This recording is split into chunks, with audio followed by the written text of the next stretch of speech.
Hey guys, welcome back and thank you for following me through my journey. So as you could, a quick update from last time, the problem I had was that I copied someone's settings on YouTube for a different 3D printer, which is why I started printing out to the side.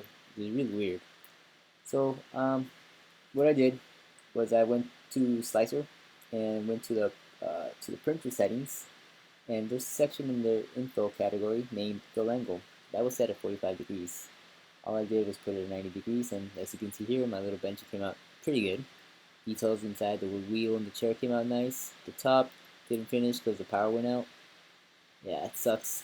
But, things happen. You just gotta keep on moving, right? I'm also gonna be working on other little things, but for now, it came out okay. As you can see, the bottom didn't really come out with letterings, but I'll get something fixed out. Right now, I'm working on a small little pillar box. It still needs some modifications, as you can see. Didn't come out that great.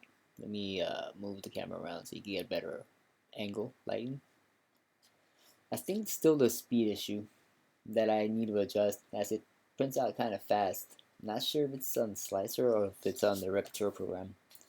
Any advice will be greatly appreciated, but as you can see from the top, still not great. Here I'm also gonna post a couple pictures towards the end of the clip, so you guys can get a better view, I guess, a close up. And as I figure out my problems, I'll post them on a different video to help others with similar issues.